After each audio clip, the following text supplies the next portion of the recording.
get a sense that kind of the defensive things you look for at this group is starting to kind of come around, or like what are you noticing differently over the last few games?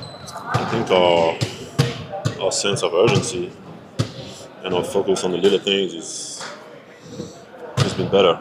I think we realize that for us it's a non-negotiable if you want to achieve our goal.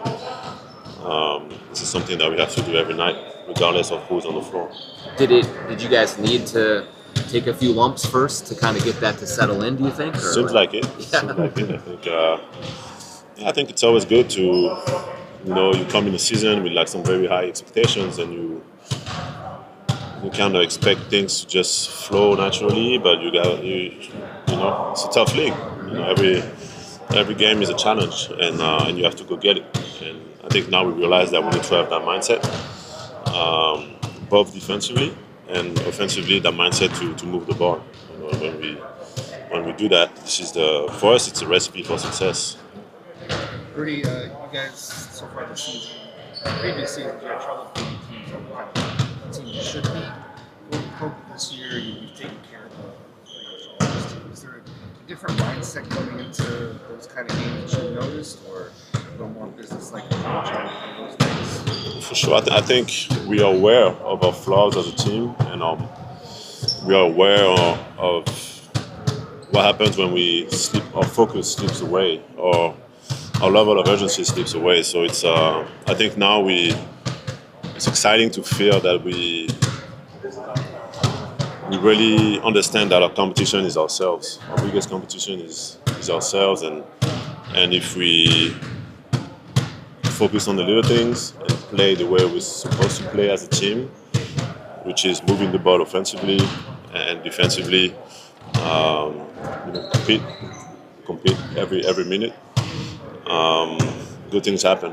In some of these games, when it's third game in 4 nights, or some of these games that are not always easy, and when you're a little more tired, it requires for us to find it deeper inside of us, and that's when we need to care. That's when it needs to matter more than how many points we score, or what we do offensively.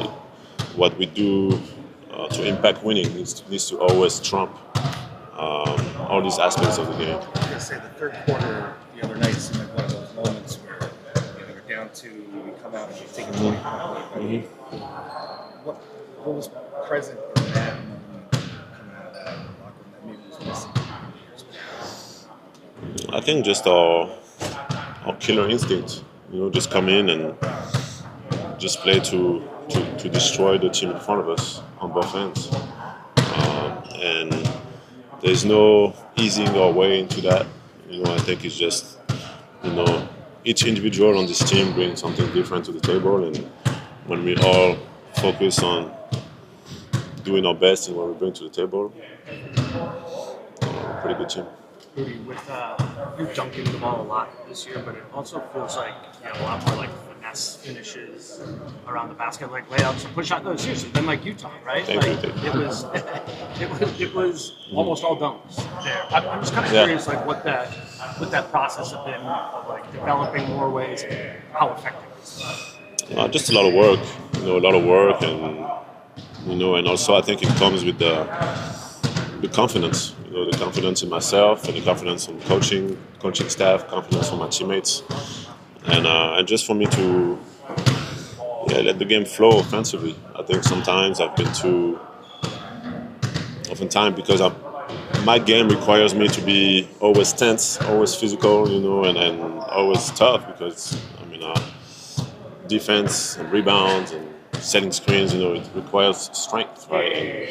And so finding that balance of strength and finesse, just being able to, just be relaxed with the ball in my hands, be able to do that consistently. I think